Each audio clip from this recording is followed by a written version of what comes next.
El día de ayer, eso no se ha dicho mucho en la prensa, apenas se ha sacado, pero el día de ayer, en la reunión de la OEA, de ministros de Relaciones Exteriores de la OEA, al inicio de la reunión, se hizo circular una edición del diario El Tiempo de Bogotá, con la foto, o supuesta foto, del guerrillero fallecido, junto supuestamente al ministro de Seguridad Interna y Externa del Ecuador. Y se distribuyó esto a todos los cancilleres asistentes a la reunión. Ustedes comprenderán, la primera mañana de trabajo de los cancilleres fue totalmente infructuosa, fue impactante todo esto. Pues la foto no era del ministro de Seguridad del Ecuador, era de un señor argentino, Echegaray, secretario general del Partido Comunista de Argentina, que se había reunido no sé dónde con el señor Reyes, el guerrillero fallecido. Entonces, inmediatamente el diario El Tiempo de Bogotá ofrece disculpas y dice que la policía le ha entregado esto, la policía dice que no le ha entregado. Señores, es muy peligroso. Este tipo de campañas de prensa son peligrosas, pues además de no constituir un aporte para la solución definitiva de esta situación, son muy peligrosas, pues pueden estimular reacciones nacionalistas extremas, manifestaciones xenófobas o persecuciones ideológicas que luego se convierten en una caja de Pandora inmanejable. Reconozco la sacrificada y muchas veces incomprendida labor de la policía, pero considero que el manejo de las situaciones conflictivas con nuestros vecinos no se puede dejar en manos de funcionarios policiales. Para ello existen unas instituciones especializadas, las cancillerías, que tienen experiencia, tacto y recursos para el manejo de las mismas. Ante la insistencia de estas acusaciones, el gobierno del Ecuador ha reiterado el siguiente instructivo general que se está cumpliendo con total rigurosidad. Las Fuerzas Armadas y la Policía Nacional del Ecuador en la frontera norte tienen la orden del Estado ecuatoriano, emanada del propio presidente de la República, de repeler cualquier incursión en territorio ecuatoriano. Los miembros de grupos irregulares colombianos como las FARC, los paramilitares y organizaciones criminales dedicadas al narcotráfico no pueden operar en Ecuador, pues violan disposiciones expresas del ordenamiento jurídico nacional. Todo individuo o grupos de individuos que sean encontrados ilegalmente en territorio nacional serán detenidos y puestos a disposición de las autoridades judiciales ecuatorianas o repelidos por la fuerza si oponen resistencia. Las Fuerzas Armadas y la Policía Nacional detendrán a los efectivos de grupos irregulares, paramilitares o del crimen organizado que ingresen en territorio del Ecuador y les someterá a las autoridades judiciales con arreglo a los procedimientos de ley. Si oponen resistencia a su detención, las fuerzas de seguridad ecuatorianas les reducirán con el empleo de todos los medios de fuerza que sean requeridos en proporción a la agresión. La reunión del Consejo Permanente de la OEA, celebrada el 5 del presente mes, reconoció la violación de la soberanía, reafirmó el principio de la inviolabilidad del territorio de los Estados y constituyó una comisión encabezada por el secretario general de la OEA y 4 embajadores designados por para que visite ambos países y eleve un informe. Por su parte, la reunión de cumbre del Grupo de Río, celebrada en Santo Domingo, respaldó plenamente lo hecho por la OEA y tuvo avances muy importantes en el acercamiento entre las partes en conflicto y el control de la situación. En las reuniones de la OEA y del Grupo de Río, Latinoamérica, como ha dicho muy bien el doctor Hugo Guerra, ha dado una lección de madurez y responsabilidad con decisiones prácticas y efectivas que, además de fortalecer la integración de nuestros países, han conseguido neutralizar el conflicto más grave de los últimos años en nuestra región. Estoy seguro que Ecuador y Colombia conseguirán restablecer la confianza perdida y reconstruirán la tradicional hermandad que caracterizó las relaciones entre sus pueblos y gobiernos. Debemos evitar por todos los medios la repetición de estos hechos tan graves. Para ello, considero en primer lugar que Colombia debe asumir los compromisos de no actuar con la lógica del todo vale en su lucha antisubversiva en relación con los países vecinos. Debe aumentar su presencia militar y ejercer un control permanente en la zona de frontera, y debe finalmente tomar conciencia de la grave carga y enorme sacrificio que constituyen para Ecuador las consecuencias de un conflicto que no es suyo. Ecuador, por su parte, debe fortalecer las acciones de control de los grupos subversivos en su territorio, mantener una mayor coordinación e intercambio con la fuerza pública de Colombia y tener conciencia de que la situación de conflictividad que se vive en Colombia es un problema interno, pero de interés regional, que amerita un permanente manejo político y diplomático. Los dos países deben fortalecer los mecanismos de cooperación y diálogo fronterizo y aplicar con la mayor urgencia medidas que fomenten la confianza mutua, como encuentros periódicos de miembros de las sociedades civiles de los dos países, empresarios, estudiantes, académicos y funcionarios encargados del control y de la seguridad en la frontera. Tenemos que recuperar realmente el tiempo perdido. Muchas gracias.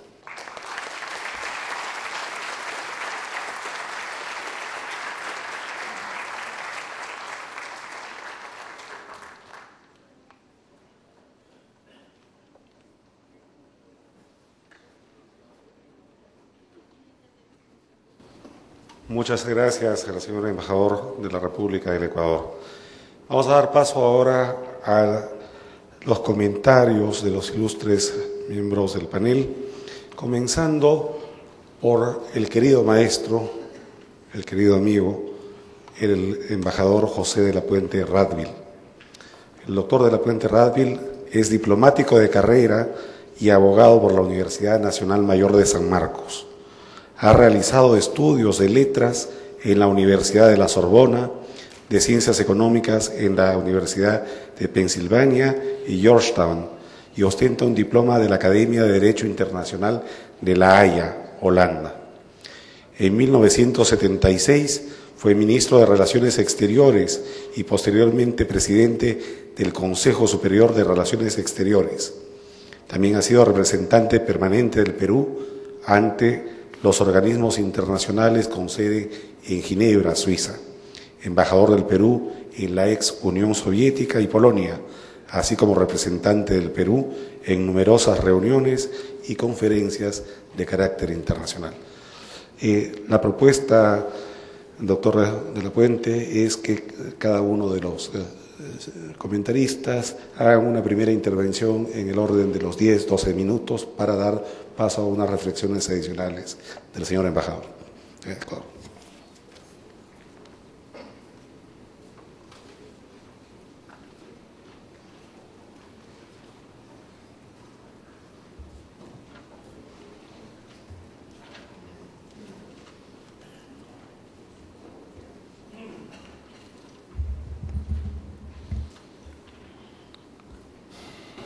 Distinguida concurrencia, miembros de la mesa, señores embajadores, señoras y señores, queridos alumnos.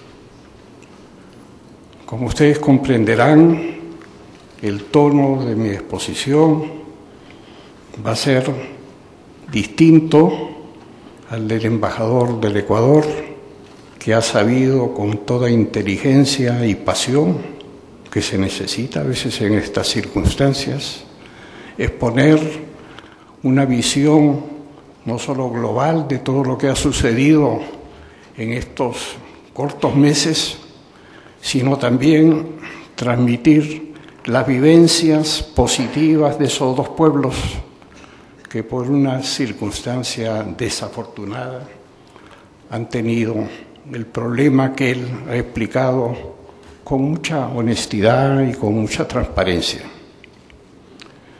Yo siento que en el caso de Colombia, como un simple analista internacional, podría observar una actitud ya de cansancio del presidente Uribe después de tan largo batallar con esta fuerza denominada la FARC. Y el correr del tiempo tiene en todo ser humano la capacidad de ir bajando sus reflejos.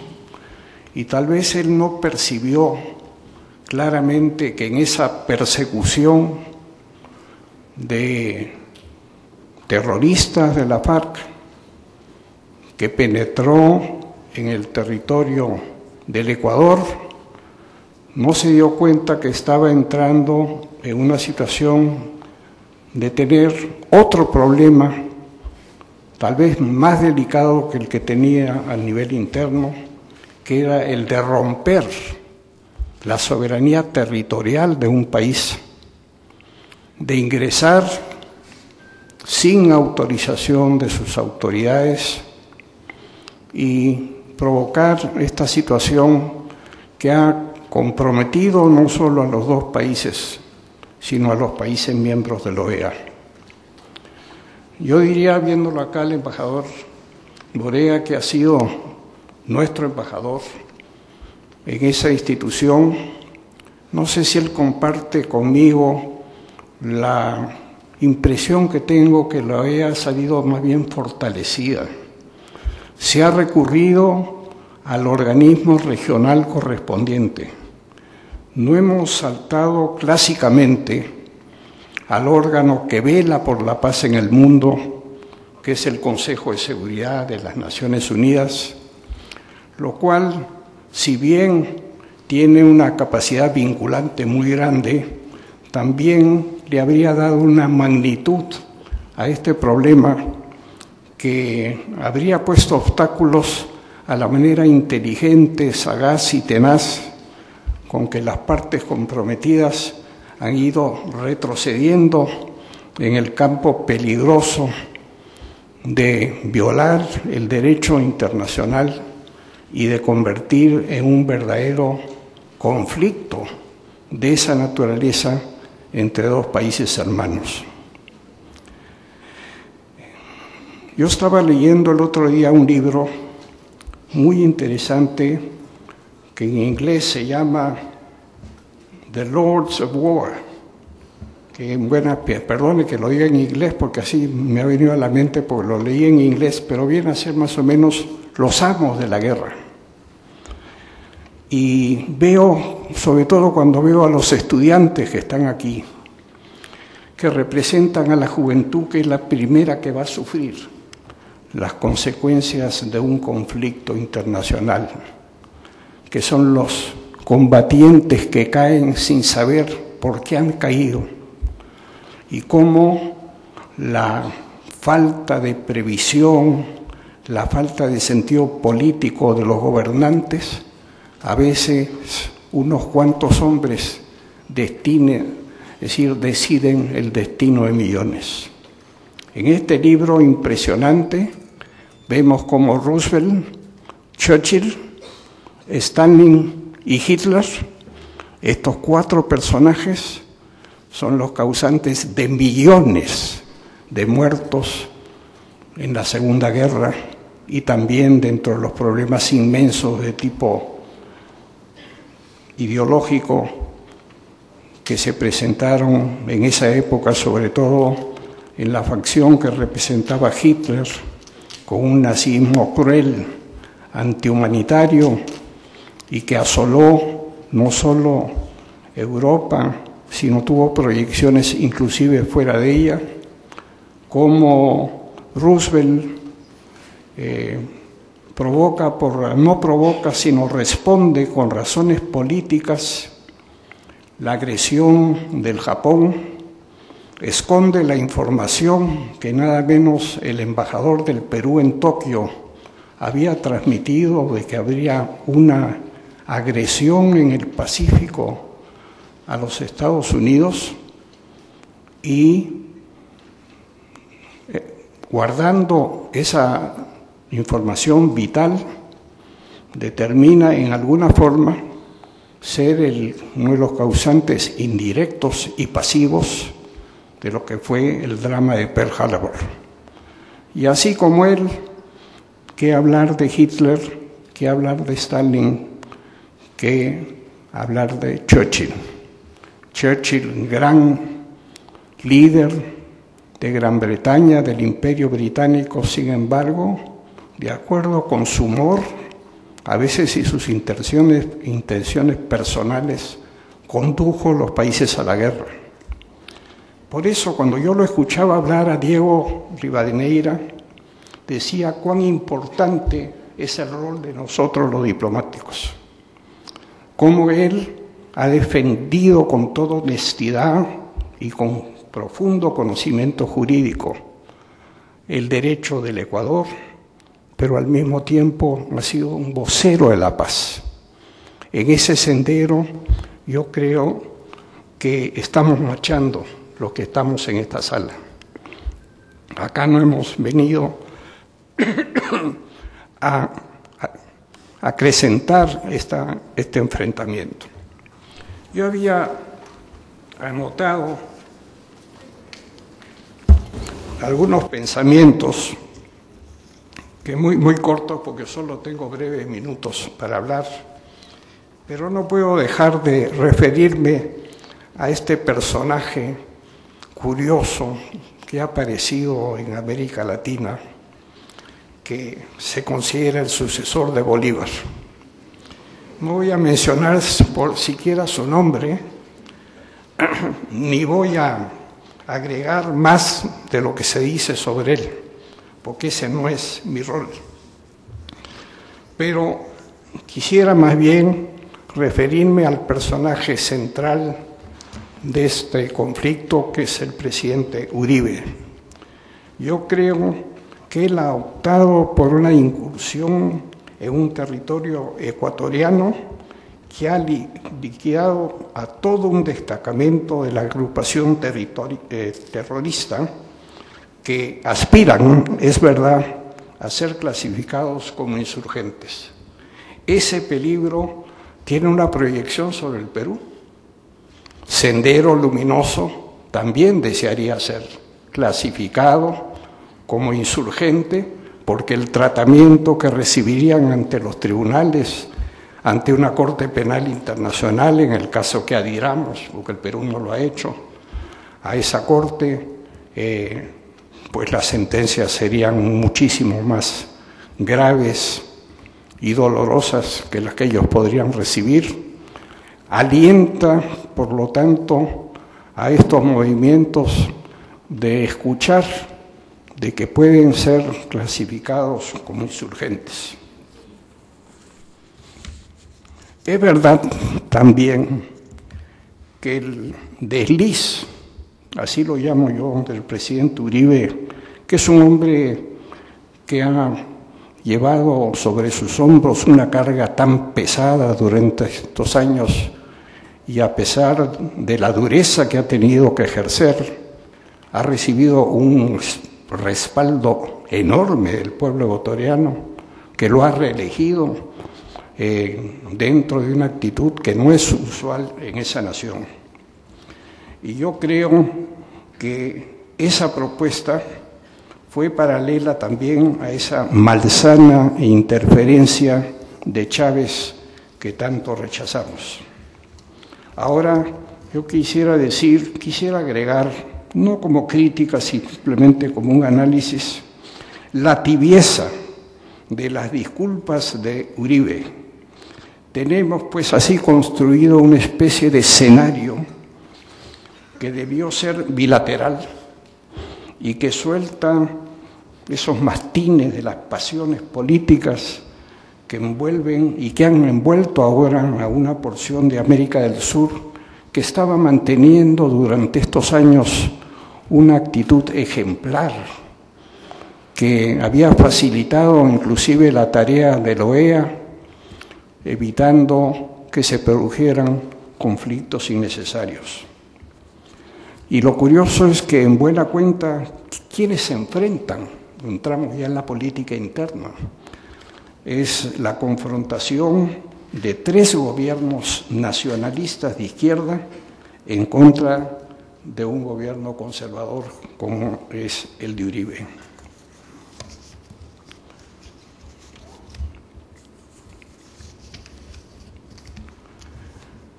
Yo sí me preocupa profundamente el efecto negativo que este suceso ha tenido sobre la comunidad andina de naciones.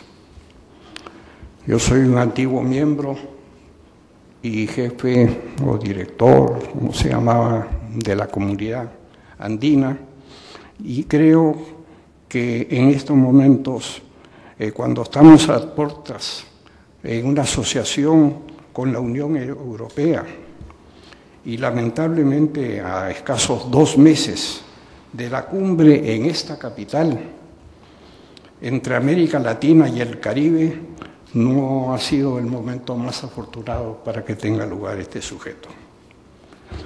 Admito que el horizonte es complejo y vemos que lo que sucedió ayer en la reunión de los cancilleres ha sido una tibia reacción a este tema. El lenguaje ha sido, tal vez, para mi gusto, en todo caso, excesivamente cauteloso. Han podido hacer una invocación, tal vez un poco fuerte, al diálogo en el futuro. Yo creo que es útil recordar que lo sucedido es casi una repetición de la anterior penetración de Colombia sin autorización en territorio extranjero. Me refiero en el año 2005, cuando igualmente sus fuerzas militares capturaron en Venezuela a otro líder de la FARC. Recuerdo que era de apellido Granda, me parece. Si a todo ello agregamos lo sucedido en Panamá, en el caso de Noriega, ya estamos teniendo un rosario de, no digo de violaciones, sino mal uso de nuestro derecho internacional. Podemos decir que las malas costumbres de penetración no autorizada en territorios extranjeros se ha ido acrecentando. Estos escenarios relativamente distantes nos mueven a compartir como peruanos nuestras inquietudes frente a la similitud de propósitos que hay entre la FARC y Sendero Luminoso en el Perú. Ambos tienen un propósito igual, ser reconocidos como fuerza beligerante, como lo dije al comienzo, y eso es sumamente peligroso para el futuro de nuestra vida en esta nación tan querida. Yo creo que no debo extenderme más porque me han fijado el tiempo y creo que estoy justo sobre los 10 minutos, así que quiero agradecer la atención que me han dispensado y el honor de estar en esta universidad, que es otro baluarte de civismo y de pedagogía de altísimo nivel. Muchas gracias.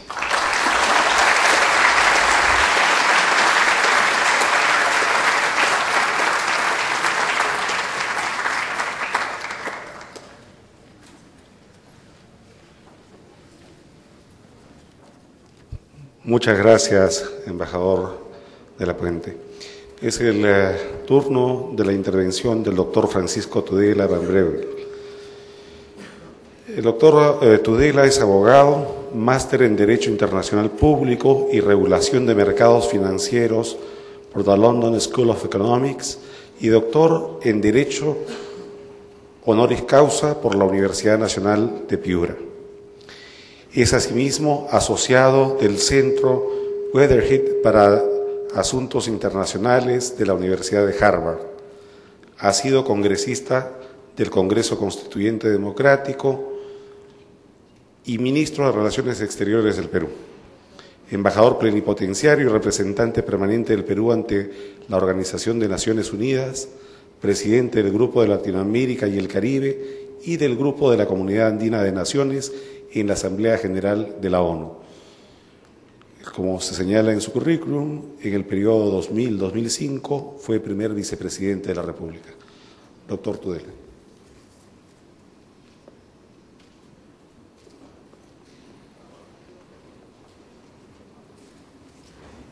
Bueno, en primer lugar quiero agradecer a Hugo Guerra Arteaga por la gentil invitación a la Universidad San Martín de Porras, a la Cátedra Perú, y en fin, es un poco un reencontrarse con el mundo académico de mi país. América Latina siempre ha sido un continente volátil, a veces para mal, a veces para bien. Yo recuerdo como pocos meses después del conflicto peruano-ecuatoriano de 1995, tuvo lugar la cumbre andina en la ciudad de Trujillo, y en esta cumbre andina el presidente Durán Ballén fue espontáneamente aplaudido por toda la población de Trujillo. O sea, la vocación de América, la vocación de la gente normal de América, de la gente que se levanta en la mañana, que van a trabajar, que, en fin, quieren lo mejor para sus hijos, que llevan a sus hijos al colegio, que se esfuerzan para que vayan a la universidad. La vocación de todas esas personas en toda América es la paz. Es superar la pobreza, es garantizar las condiciones del desarrollo. El día de hoy, en la 25ª reunión de consulta de los cancilleres de la OEA, se ha emitido una resolución. Y esa resolución lo que hace básicamente es ratificar la Carta de la Organización de Estados Americanos respecto a los principios esenciales de la independencia y la soberanía de las naciones. No podía ser de otra manera. Una resolución de cancilleres, naturalmente, no puede aprobar una excepción a la regla. O sea, no se puede hacer multilateralismo sobre el principio de la excepción a la regla. Sin embargo, en este punto quiero ser hidalgo, debo decir que sí existe la excepción a la regla, que se llama la acción de necesidad extraterritorial, sobre la cual podríamos debatir horas y días desde distintos puntos de vista, probablemente sin nunca ponernos de acuerdo. Y por lo tanto, lo esencial es la resolución que la Organización de Estados Americanos, que nos representa a todos, ha aprobado. Y es a partir de esa resolución que nosotros debemos proyectar nuestra acción. El derecho internacional, con sus normas y sus excepciones, está ahí para quien quiere examinarlo, para quien tenga el gusto de examinarlo. Es cuestión de debate. Sin embargo, el tema central es ¿qué es lo que esto ha generado en nuestros pueblos? ¿Qué es lo que esto ha generado en la población del Ecuador, en la población de Colombia e inclusive en esa tercería que viene a ser la población de Venezuela? Y lo que ha generado es un fenómeno nacionalista. ¿Cómo interpreto yo este nacionalismo desde el punto de vista ya no del derecho internacional, sino de las relaciones internacionales y desde el punto de vista de la teoría política?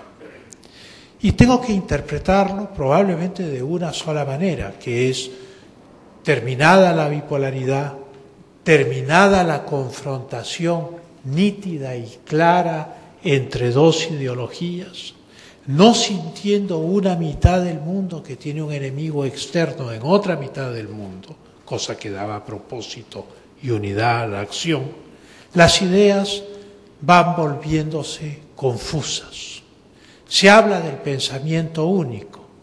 Algunos dicen que el pensamiento único viene de la izquierda, pero otros dicen que el pensamiento único viene del liberalismo, de tal manera que ya tenemos dos versiones del pensamiento único, entonces ya no es único, pero sin embargo se le llama pensamiento único. En pocas palabras, lo que estoy diciendo es que estamos frente a un mundo de ideas confusas, de realidades que, como en el caso del narcotráfico o del terrorismo, responden a parámetros inatendibles frente a los cuales no podemos ceder. Y frente a toda esta confusión, ¿cuál es el último punto de unión cuando surgen fricciones entre las naciones? Ese último punto de unión viene a ser la nación, para bien y para mal. Y esto a mí me preocupa. Por un lado me parece natural, puesto que si las ideologías disminuyen en su vigor, lo que busca el ser humano es alguna certeza, y esa certeza la encuentra en su patria. si bien el nacionalismo puede llegar a ser una psicopatía o una enfermedad. Sin embargo, lo que me preocupa es algo a lo cual el embajador de la Puente Radville ha hecho alusión, y es que la Comunidad Andina de Naciones está crecientemente desestructurada, no por esto, pero esto es un golpe muy duro a la viabilidad de la Comunidad Andina de Naciones. La declaración que funda la Comunidad Andina de Naciones fue hecha justamente en esa reunión de Trujillo de 1995, a la cual hacía referencia.